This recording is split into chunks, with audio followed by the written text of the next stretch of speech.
말씀의 제목은 바룩에게 주신 축복이라는 말씀으로 함께 은혜 나누려고 합니다.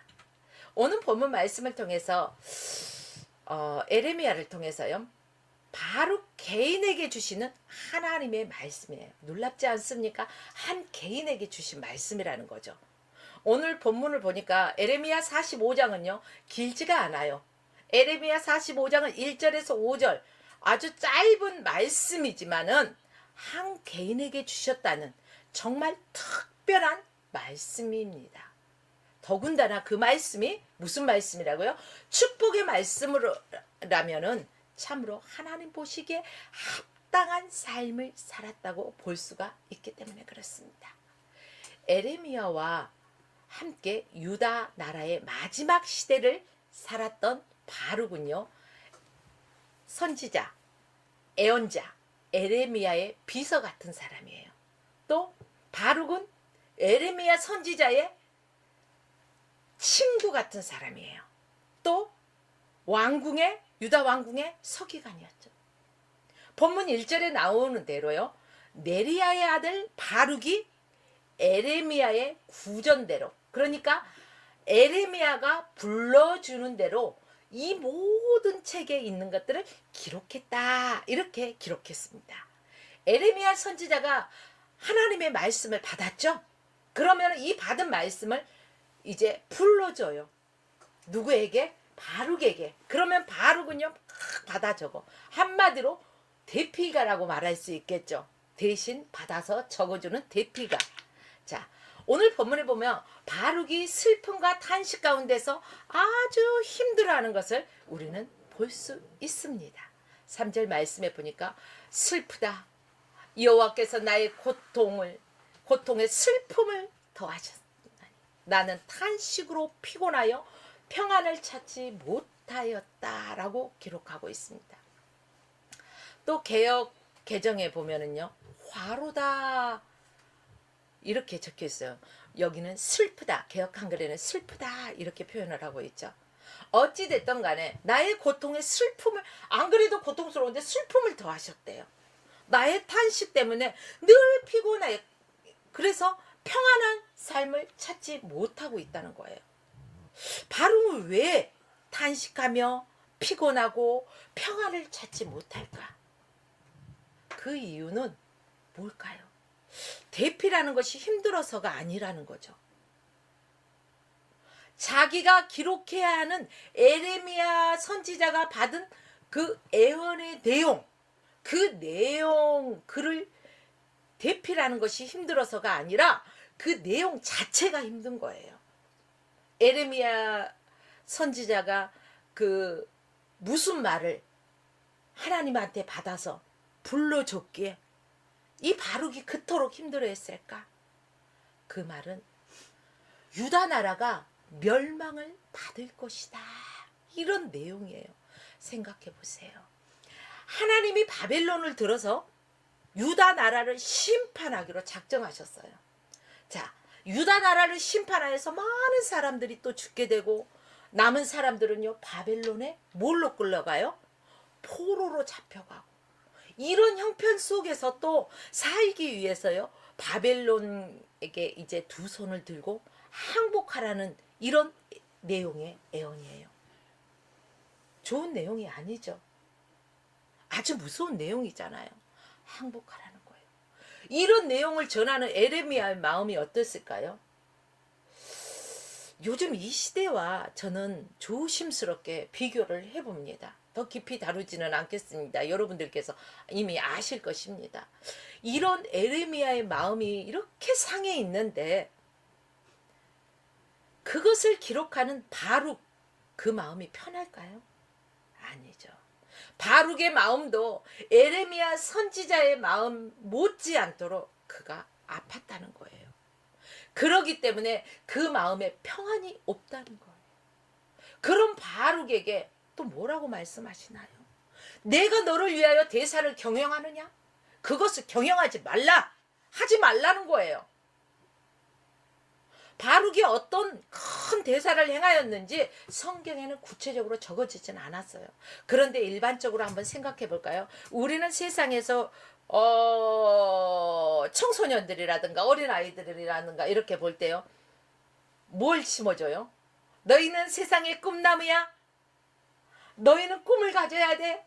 너희들은 비전을 품어. 야망이 있어야지 젊은이가 말이야. 이런 소리들 하지 않나요? 그런데 오늘 말씀해 보니까 바룩에게 어떤 대사를 경영하느냐. 그것을 경영하지 말라. 어떤 인간적인 생각으로 계획하지 말라는 거예요. 하나님이 하시겠다는 거죠. 그 다음에 나오는 말씀을 보니까요.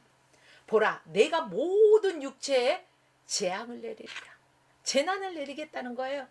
이 말씀을 통해서 우리는 이 내용을 추측해 볼 수가 있겠죠. 사랑하는 여러분들이요. 하나님은 이미 유대 민족을 심판하기로 작정하셨습니다. 그런데 혹시나 하고 기대하지 말라는 거예요. 바룩은 그 말씀을 기록하고 있는 거예요.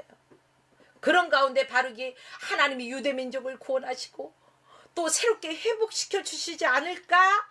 이러한 그 일말의 희망을 그 마음에 품고 있었던 거죠. 그런 바룩에게 일말의 희망을 지푸라기 같은 지푸라기라도 잡고자 하는 이런 심장으로 희망을 품고 있는 바룩에게 하나님은 너는 그런 큰 일들을 찾지 말라. 보라, 내가 모든 육체에게 재앙을 내리리라. 이미 하나님이 결정하셨어요. 여러분, 성도들도 꿈을 꾸고 비전을 가질 수 있고 하나님 나라의 확장을 위해서 더 큰 계획을 가질 수 있습니다. 그런데 왜 바룩이 세우는 큰 계획, 큰 꿈을 중단하라고 말씀하셨을까? 이 말씀의 진정한 의미와 뜻을 우리는 알아야 할 것입니다.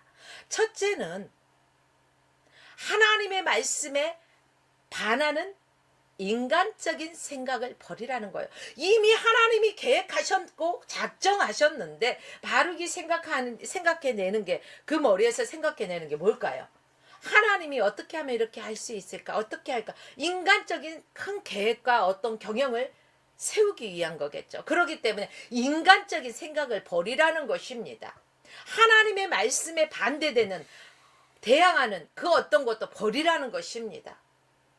이미 드린 대로 바룩이 생각했던 큰 일은 유다 나라가 심판받지 않고 하나님의 은총으로 구원받으면 얼마나 좋을까, 이런 생각을 가지고 있었겠죠. 정말 그렇게 된다면 얼마나 좋겠어요. 이 나라도 마찬가지예요. 지금 현재 어수선하잖아요. 그런데 하나님의 놀라운 구원의 역사가 이 나라에 다시금 임하여진다면 얼마나 좋겠습니까? 여러분, 그런데요, 하나님은 그런 큰 일을 계획하지 말라고 말씀하십니다. 아무리 너희가 좋은 생각 갖고 아무리 그것이 크고 아무리 놀라운 일이라고 생각돼도 그것이 하나님의 말씀에 반하는 인간적인 생각이라면은 그 또한 버리라는 거예요. 예레미야 선지자가 하나님의 말씀을 선포했을 때 그 반대에 섰던 대표적인 선지자가 누구였냐? 바로 하나냐 선지자죠. 하나냐는 예레미야 선지자의 말을 아주 반박해서 자신의 메시지를 선포하는 거예요. 오늘날도 거짓 선지자들이 얼마나 많이 있습니까? 이때도 마찬가지예요. 보면 하나님께서 바벨론의 멍에를 꺾겠다고 하면서 먼저 바벨론에 옮겨간 성경 기구들이 이곳으로 다시 돌아오게 될 것이다. 유다 모든 포로가 다시 돌아올 것이다. 2년 안에 모든 민족의 목에서 바벨론 왕 느부갓네살의 멍에를 꺾어버리리라고 말씀했습니다. 그러면서 에레미야의 목에 있던 멍에를 꺾어버렸습니다. 여러분, 하나냐 선지자, 이 하나냐의 예언은 얼마나 명쾌통쾌 사람에게 듣기 좋은 그러한 그럴듯한 예언이었냐는 거죠. 모두가 바라고 있는 큰 일이었겠죠. 당시 바벨론은 세계 최강을 자랑하고 있었어요. 그 나라가 망하게 되고 우리는 결코 멸망하지 않는다는 그 예언, 정말 백성들이 듣기 좋아하고 기대하고 소망하던 그러한 소리를 들려주었던 거죠. 에레미야 선지자는 하나님의 말씀을 받아서 유다 나라가 멸망할 것이다. 항복해라. 바벨론에 항복해라.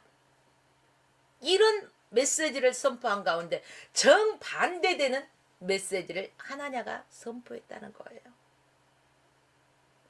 거기에 비하면은 정말로 하나냐는 사람들이 듣기 좋은, 백성들이 듣기 좋은 달콤한 기대했던 이러한 예언을 선포한 것에 비한다면요, 에레미야 선지자가 선포한 그 말씀을 생각해 보십시오. 얼마나 비극적인 말씀입니까? 얼마나 절망적인 말씀이냐고요. 여러분 생각해 보세요. 누가 여러분들에게 비극적이고 절망적인 말을 하면 기분이 좋아요? 기분이 나빠요? 생각 안 해봤어요? 아직 안 들어봤어요? 저는 안 들어봐도요, 누가 나에게 그런 비극적이고요 절망적인 말 하면 아이씨 더럽게 기분 나쁘네, 아마 그럴 것 같아요. 달콤한 말을 사람들은 이렇게 좋아해요. 하나님의 말씀에 아무리 달콤한 세상적인 소리가 아무리 달콤하게 들려와도 하나님의 말씀에 반하는 데라면은요, 반대되는 거라면 우리는요 거기에 귀를 기울여서는 안 되는 거예요. 오직 그 말씀이 어떤 말씀이든 간에 하나님의 말씀이라면 우리는 아멘 하고 받아들일 수 있어야 되는 것입니다. 중요한 것은 어떤 말씀이 그대로 이루어졌느냐 이거겠죠.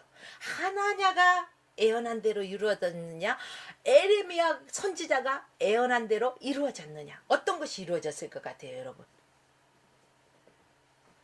요거 성경을 도대체 안 읽으냐 알 수가 있어야지. 여러분, 하나님의 말씀을 가까이 하십시오. 에레미야 선지자가 하나님의 말씀을 받아서 선포한 그 말씀대로 이루어졌어요. 아무리 좋고 큰 일을 선포한 희망적인 메시지라 한다 할지라도 하나님이 아닌 인간의 생각과 인간의 뜻이 담겨있는 말이라면 아무런 소용이 없다는 것입니다. 오히려 사람들로 하여금 혼란을 더하게 되는 거예요. 잘못된 길로 인도할 뿐이라는 것입니다. 에레미야 시대의 유다 백성들이 바벨론으로 항복하라, 그러면 살리라, 하나님의 말씀에 순종하지 못했던 이유 중에 하나가 아주 강대한 나라, 바로 애굽의 존재 때문이라고도 말할 수가 있습니다. 아니 왜 생뚱맞게 애굽 때문에? 여러분 들어보십시오. 애굽이라는 아주 강대한 나라가 뒤에 있으니까 애굽과 이제 우리가 협상해서 그 힘으로 바벨론을 물리치면 돼. 왜 우리가 스스로가 바벨론에게 항복해? 그런 굴욕을 굳이 우리가 당할 필요가 없지 않냐? 누가 이런 말을 해요? 누가? 애굽의 애굽을 의지하는 친애굽 사람들이.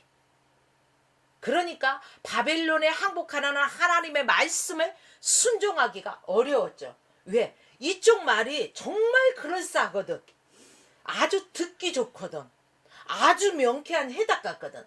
근데 우리가 살아가는 이 세상에서도요, 하나님의 말씀은 요건데, 하나님의 뜻은 요건데, 내 생각과 사람들의 세상적인 생각의 기준에 놓고 봤을 때는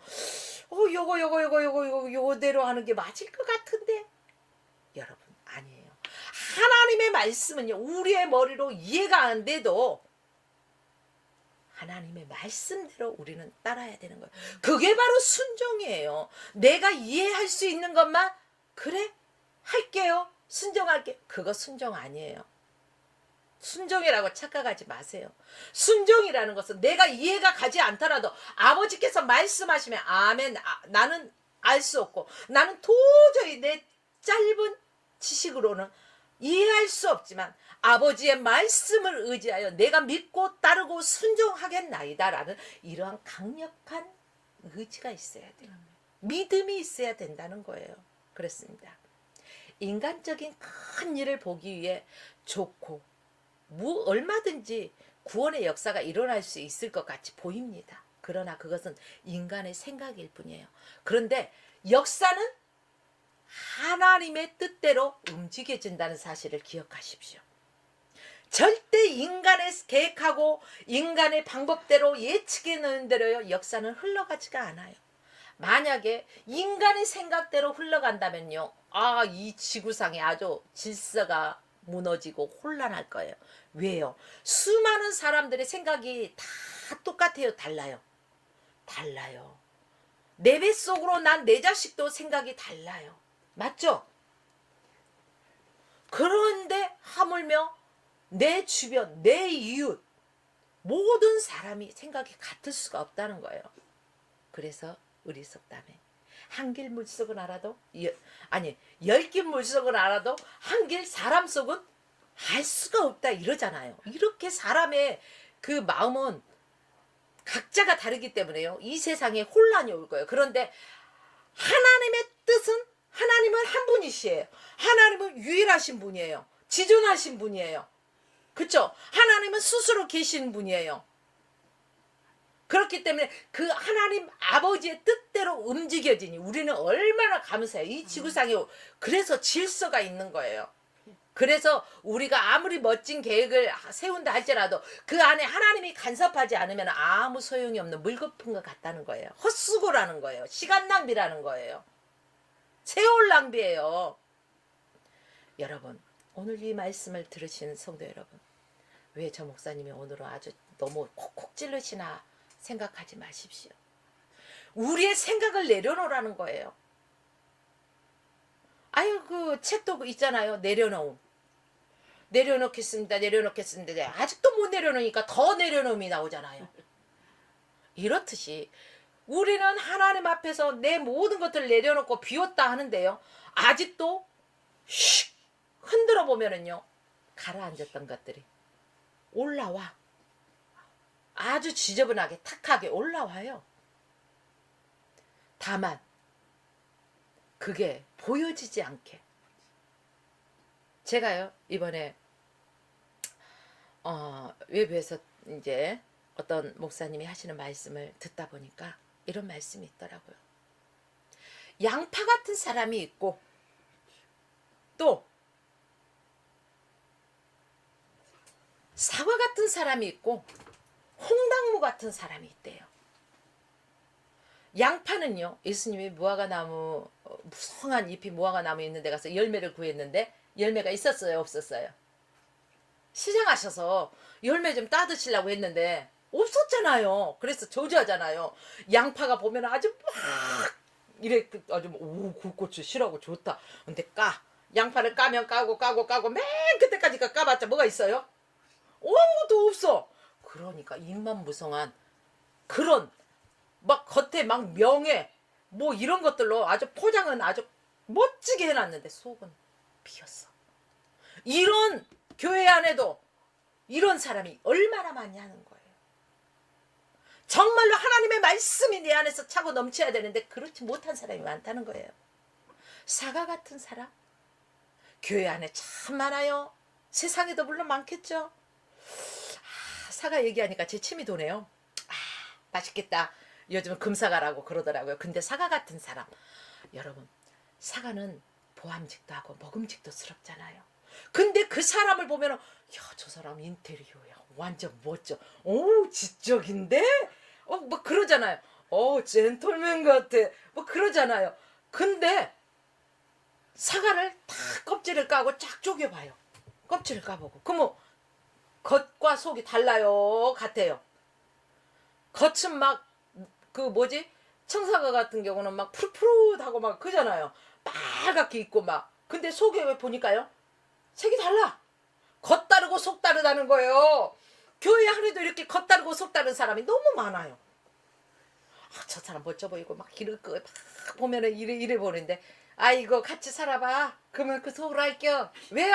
왜 그런 소리가 나올까? 겉 다르고 속 다르기 때문에 교회 안에서 이렇게 겉 다르고 속 다르면 분란만 일어난다는 것입니다. 여기 가서 이 말하고 저기 가서 저 말하고 착한 척 좋은 척은 혼자 다 하고 이래서는 안 된다는 거예요. 여러분 마지막에 뭐예요? 잊어버렸죠. 홍당무. 홍당무 같은 사람. 홍당무는요, 아무리 껍질을 벗겨도 잘라봐도 아니나 밖이나 똑같이 홍당무 색깔 똑같아요. 그러니까 이 말은 겉다르고 속다르지 말고 하나님 앞에서 한결같은 삶을 살아가라. 초지일관 하나님만 바라보고 살아가라. 십자가의 풋대를 향해 다른 박질해 보고 나가고 살아라. 예수님만 바라봐라. 믿음의 본 대신 예수만 바라봐라. 자라도 울어도 치우치지 말아라. 오직 주님만 바라봐라. 이런 거예요.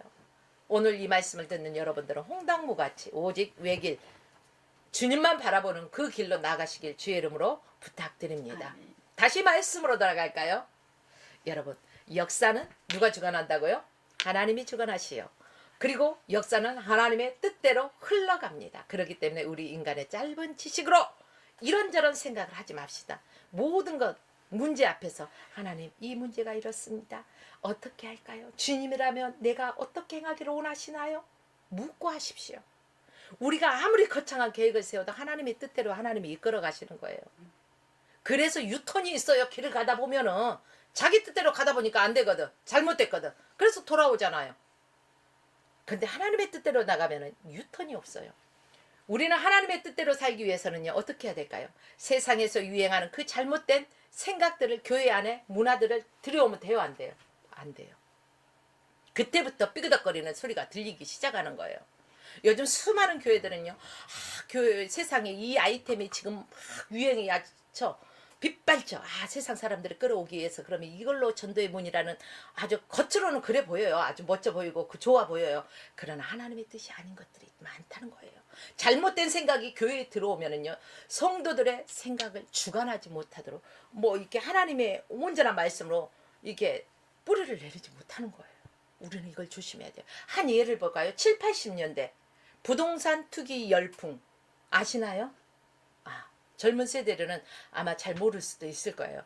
7, 80년대 부동산 그 투기의 열풍이 있었어요. 막 떴다방 같은 것도 있고 막 그랬거든요.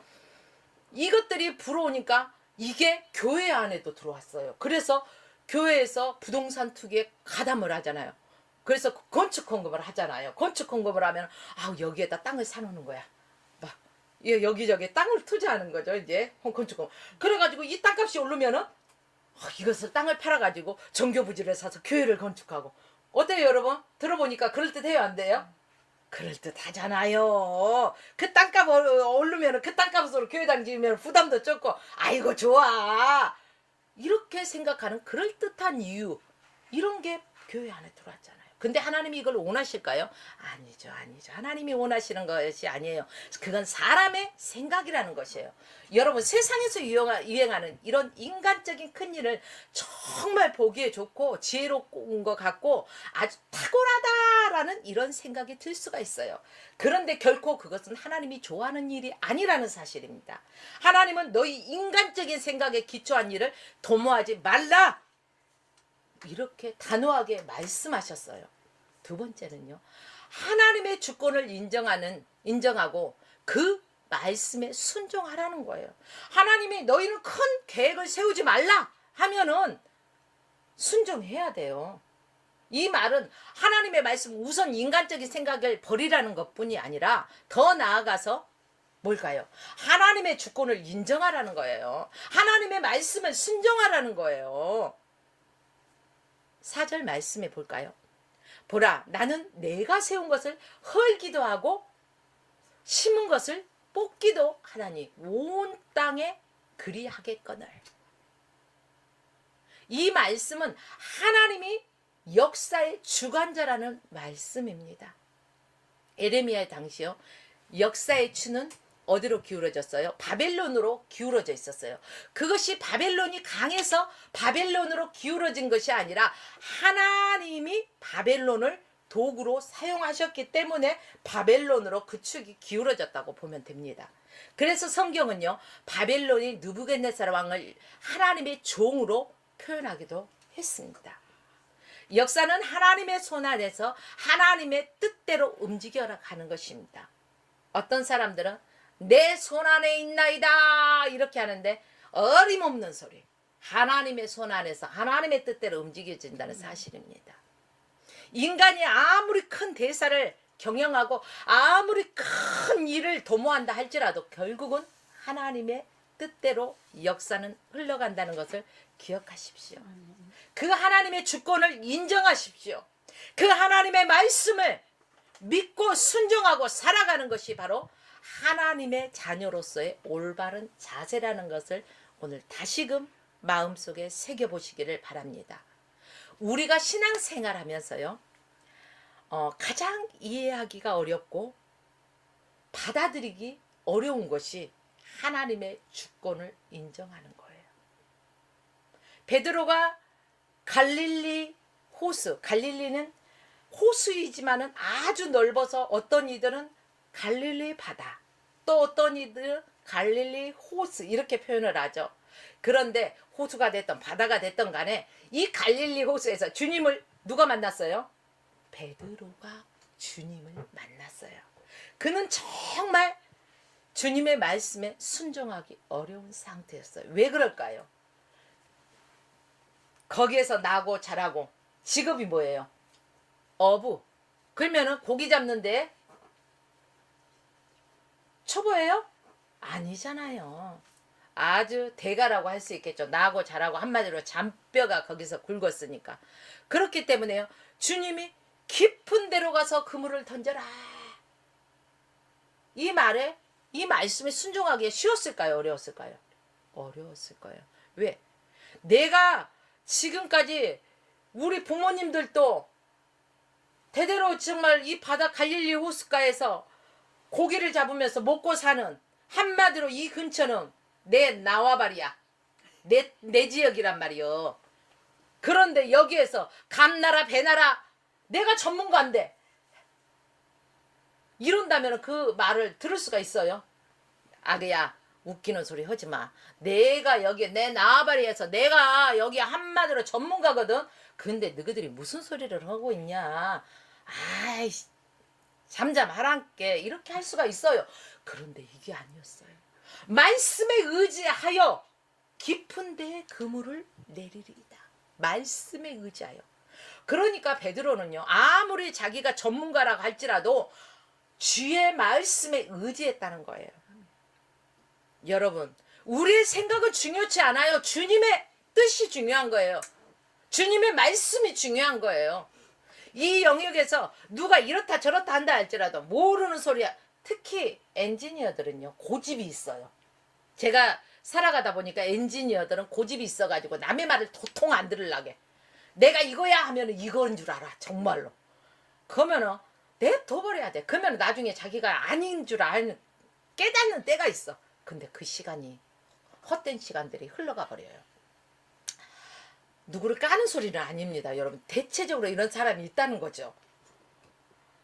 여러분, 그럼에도 불구하고 자기 생각은 이런 건데 다른 사람이 말할 때, 기도하는 사람이 말할 때, 하나님이 말씀하실 때, 그래요. 내 뜻은 이것이 맞는데 주님이 말씀하시면은 내 뜻 내려놓을게요. 주의 말씀에 순종할게요. 이런 순종의 자세가 필요하다는 거예요. 하나님은 바다의 수많은 물고기까지도 다스리는 주관자십니다. 그 하나님이 말씀하시면은 유다 백성들이 바벨론에 항복해야 한다. 그러면 어떻게 해야 돼요? 순종해야죠. 어디 딜을 하려고 해, 딜을. 우리나라의 정치도요, 딜을 많이 하잖아요. 그죠? 제가 딜하는 것을 직접적으로 목도하지는 못해서 정확히는 모르나? 아무튼 그런 것 같아요. 여러분, 유다 백성들이 바벨론에 항복하라 하나님의 말씀에 순종해야 할 이유가 역사의 흥망성쇠가 하나님 손에 달려있기 때문에 하나님 말씀에 순종해야 되는 것입니다. 학생들이 왜 공부할 때도 하나님 나에게 지혜를 주시옵소서 기도할까요? 지식은 내가 열심히 배우면 돼요. 그러나 지혜는 위로부터 오는 거예요. 하나님이 주시는 거예요. 그러기 때문에 기도해야 할 이유예요. 하나님이 지혜를 주셔야만이 가능하기 때문에 하나님 손에 있어요. 그래서 공부하는 학생들도 이 인생을 살아가는 우리들도 하나님께 지혜를 구해야 되는 것입니다. 사업하시는 분들 잘 들으십시오. 내 경력, 내 노하우, 베드로는 노하우를 앞세우지 않았어요. 주의 말씀에 의지했어요. 성도들이 사업을 할 때도 하나님의 말씀에 의지해서 순종해야 된다는 거예요. 하나님이 이 사업장을 되게도 하시고 안 되게도 하시는 거예요. 하나님 손에 달려있기 때문에 기도해야 되는 거예요. 하나님의 주권을 인정한다면 여러분 기도하지 않을 수가 없다는 거예요. 하나님의 주권을 인정하면 순종하지 않을 수가 없어요. 그러므로 여러분들 하나님의 주권을 인정하시고 하나님의 말씀에 순종하시고 하나님의 축복을 받는 하나님의 선하신 인도하신 가운데서 살아가는 여러분의 삶이 되시길 주의 이름으로 축원합니다. 사랑하는 여러분들이요, 내 실력을 믿고 내 마음대로 살아가게 된다면요 그 인생은 성공한 인생을 살기가 어렵습니다. 요셉이 하나님께 귀하게 쓰임받은 그 이유가 있었어요. 요셉은요 하나님의 주권을 인정했어요. 하나님의 말씀에 순종했다는 거죠. 그가 애굽의 노예로 팔려갔을 때 불평하고 원망할 수 있잖아요. 그런데 성경 어디에도 노예로 팔려갔다 해서 불평하고 원망했다는 소리는 찾아볼 수가 없어요. 하나님의 주권을 인정하고 하나님이 여기에 나를 보내신 이유가 있을 것이야 하고 하나님이 그 자기에게 맡겨주신 위치에서 정말로 누가 보던 안 보던 열심히 일했어요.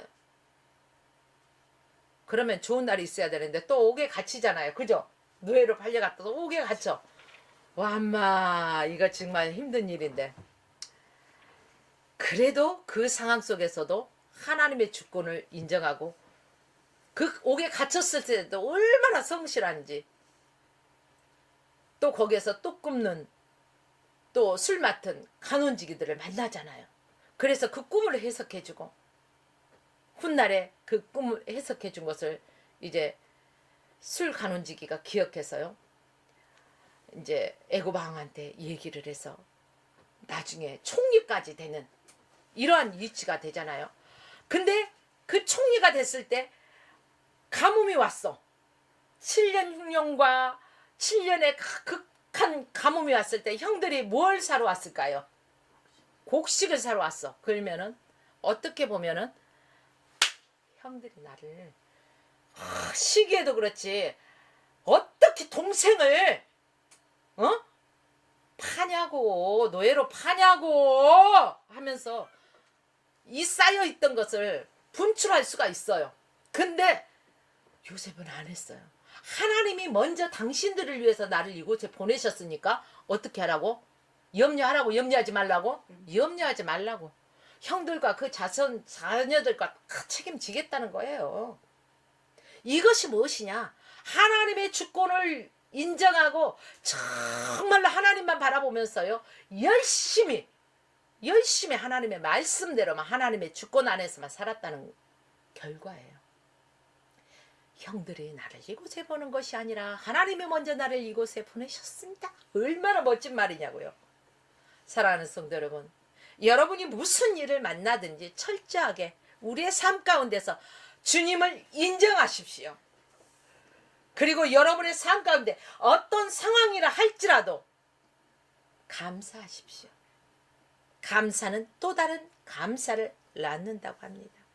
사람들은 내가 가지고 있는 무게가요 제일 큰 줄 알아요. 그러나 하나님은 감당할 수 있는 시험 외에는 주지 않으시는 것입니다. 그렇기 때문에 어떤 문제가 있을 때마다 하나님 앞에 더 무릎 꿇고 하나님을 더 가까이 하고 하나님의 말씀에 순종하고 의지하는 여러분의 삶이 되어지시길 주의 이름으로 축원합니다. 어떤 상황 속에서도 불평하거나 원망하지 마십시오. 그건 누가 좋아하는 거예요? 사마귀가 좋아요. 사마귀. 또 이렇게 사마귀라고 하면은요, 우리 저 자연에 나아가면은 풀밭에 나아가면은 사마귀가 이렇게 있어요. 우리 어렸을 때 많이 봤어요. 그 사마귀가 그건가 생각하실 수 있어요. 근데 그게 아니에요. 젊은 사람들은 모를 수가 있으니까. 그죠? 사단 마귀, 사마귀, 귀신. 이런 것들이 우리가 불평하고 원망하면 좋아한다는 거예요. 하나님은 기뻐하지 않으셔요. 성령님은 내 안에서 불편해 하신다는 거예요. 사랑하는 여러분들이요, 나의 모든 삶에 모든 순간에 하나님의 선하신 뜻을 믿고 의지하고 살아가시기를 바랍니다. 하나님의 뜻을 우리가 믿고 순종해 나갈 때 우리 안에 무엇이 넘쳐요? 기쁨이 샘솟듯이 넘쳐나는 거예요. 하나님의 말씀에 온전히 순종하는 저와 여러분의 삶이 되기를 주의 이름으로 부탁드립니다. 내 생각과 다르고 내 뜻과 다르고 내 계획과 다르다 할지라도 하나님의 말씀이면 우리는 묻지도 따지지도 말고 순종하여야 된다는 거예요. 인간적인 일을 도모하지 말고 주권자이신 하나님 앞에 온전히 순종하며 살아가시기를 부탁드립니다. 이제 세 번째 마지막이죠. 큰 일을 계획하지 말라는 말씀은 작은 일에 연연하지 말고 맡겨준 사명에 충성하라는 거예요. 보통 사람들은요, 에게게 요런 것을 자기네들은 좋은 것만 맡고 나한테 요런 거 저런 것만 맡겨. 뭐 이렇게 뒷담화 하고 궁시랑 되잖아요. 그러지 말라는 거예요. 바룩은요, 당시 에레미야가 그 전해주는 하나님의 말씀을 기록하는 대신 기록하는 대필자라고 말씀드렸죠. 하나님의 음성을 듣고 직접 기록하는 선지자가 아니었어요. 에레미야 선지자는 하나님 앞에서 정말로 하나님이 주신 말씀을 그걸 받았어. 그러면은 그것을 구전으로 이제 말해줘. 그러면은 그것을 막 받아 적어. 요즘 말로는 속기사. 막 얘기하면 아주 막 타이핑 아주 엄청난 빛의 속도로 막 타이핑 하잖아요. 이렇듯이 그런 대필가였어요. 자, 대필가는 우리 영화로 따지자면은 주연이에요, 조연이에요? 조연이에요. 그러면은 보기에 따라서는 작게 비칠 수도 있다는 거죠. 그쵸? 어떻게 보면 하찮게 보일 수도 있어요. 그런데 바룩은 자기에게 맡겨진 이 대필가의 사역을 말없이 충성되이 아주 잘 감당하는 것을 볼 수가 있습니다. 에레미야서를 보면은요, 그는 한 번도 불평하거나 원망하지 않고 에레미야 선지자가 불러주는 대로 하나님의 말씀을 아주 잘 기록했다는 거죠. 왕이 그 기록을 불태워버렸어. 그는 다시 그 기록하는 수고도요 마다하지 않아요. 우리 같았으면 얼마나 입이 대빨 나와가지고 그냥 아주 불평불만하면서 아이고 내가 진짜 맨날 며칠을 아주 몇십 년을 아주 적고 적었는데 이것을 확 불질러 버렸다고 얼마나 아주 원망하지. 맨날 며칠일 거예요. 아주 가슴에 새겨놓고 이따금씩 심심하면 꺼내서 아주 불평불만 한 번씩 할 거예요. 보통 사람이라면. 그런데 바룩은 그러지 않았다는 거예요. 그것을 왕이 다 불태워버렸어도 다시 기록해. 그것을 불평하지 않고 요거 불평불만이 없다는 거 귀중한 것입니다. 오늘날 우리들의 생각과 신앙에는요 큰 일을 하는 사람, 이 사람이 신앙생활 아주 잘한다 이런 생각을 하시는 분들이 많아요. 저 일부 예배 때요 황정열 목사님도 요 내용은 아니지만 아주 피스꾸리한 말씀을 전하시더라고요. 사람의 생각과 신앙 속에 큰 일을 행하는 사람이 신앙생활을 잘하는 것이 아니라 큰 일을 하지 못하는 별 볼 일 없는 사람도 큰 일을 하나님 앞에서 볼 때는 행하는 사람이 있다는 거예요. 볼까요? 왜 이 말씀을 할까? 큰 일을 행하는 사람이 신앙생활 잘한다고 우리 보편적인 생각을 가지고 있다는 것을 여기를 한번 생각해 보십시오. 교회에서 간증자를 막 전도 집회나 뭐나 할 때 보면 간증자들을 세우잖아요. 근데 실패한 사람 세우나요? 성공한 사람을 세우나요? 성공한 사람들을 세우잖아요. 또 사업 아주 막 사업 성공했다는 사람, 또 막 고위 관직에 올랐다는 사람, 아 누가 온대 오늘 아주 유명한 연예인들이 왔대. 아 누가 와서 간증한대? 아 금메달 리스트가 왔다. 마찬가지예요. 이런 사람들만 간증할 수 있다고 생각하잖아요. 이게 아니에요. 그런데 하나님의 큰 일을 하려는 자를 찾기보다는 하나님의 뜻에 순종하는 자를 하나님은 찾으신다는 거예요. 그래서 대사를 경영하는 자를 찾기보다는 하나님이 시킨 사명에 집중하는 자를 하나님은 찾으시는 줄 믿으시기 바랍니다. 여러분이 지금 어떤 큰 고위관직도 아니고 금메달도 안 땄어도 돼요. 아주 유명한 인기인이 아니어도 돼요. 사업의 성공자가 아니어도 돼요. 그러나 내 인생 가운데 주님을 모시고 주님이 내 인생의 주관자이시고 주님의 주권을 인정하면서 하나님의 뜻대로만 순종하려고 몸부림치면서 하나님이 맡겨주신 사명을 다하는 여러분이라면 여러분의 인생이 성공한 거예요. 자꾸 우리 사람들은 육체적인 세상적인 성공에만 이 관점을 맞추다 보니까 맞지 않는 거예요. 우리는 영적인 삶을 들여다볼 줄 알아야 된다는 것입니다. 내 영혼이 잘 돼야 된다는 것입니다. 그러면은 우리 모든 범사가 다 형통한 줄 믿으시기 바랍니다. 오늘날 우리는 너무 큰 일을 계획하고 경영하려고만 하는 성향들이 있습니다. 그럴 필요는 없어요.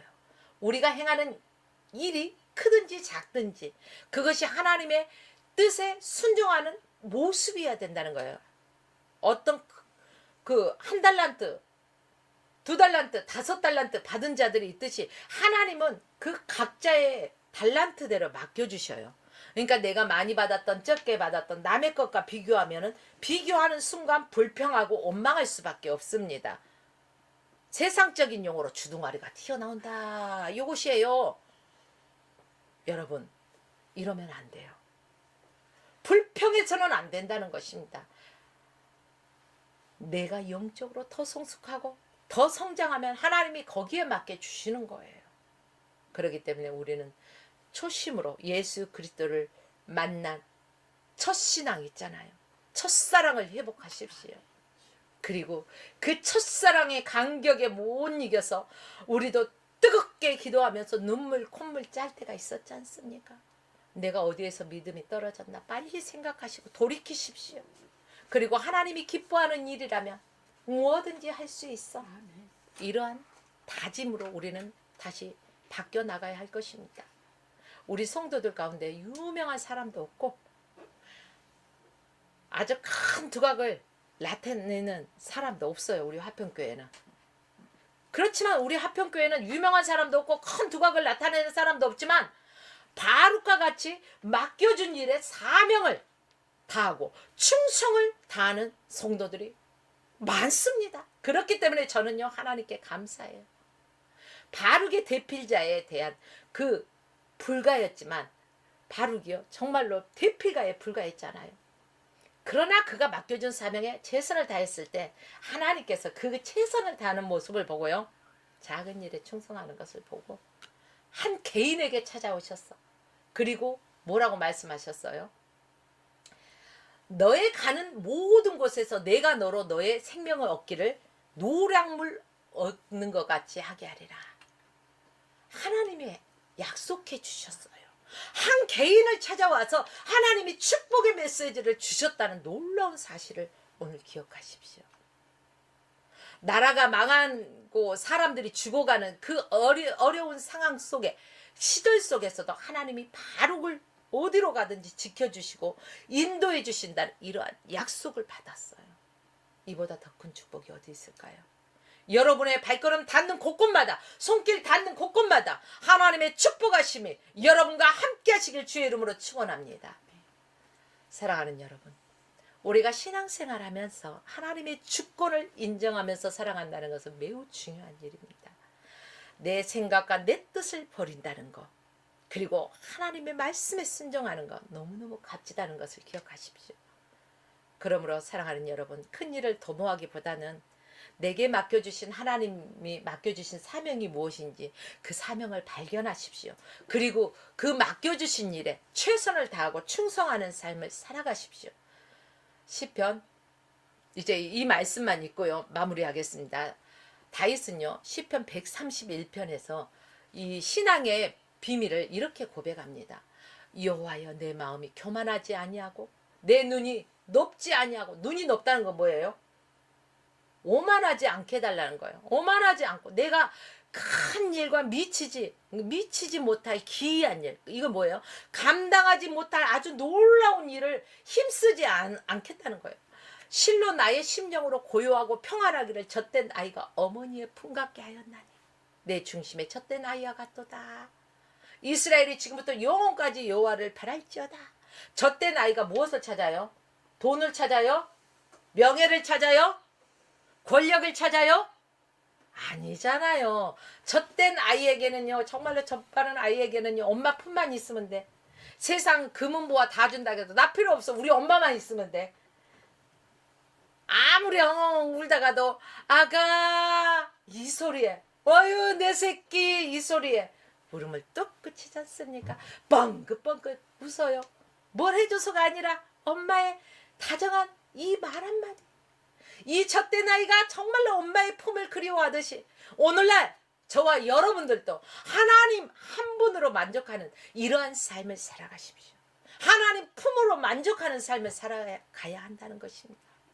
인간적인 큰 일을 계획하기보다는 이 젖된 아이가 엄마의 품을 찾듯이 오직 여호와 하나님의 품으로 만족하는 삶을 살아가시 주의 이름으로 축원하며 오늘 말씀을 마칩니다.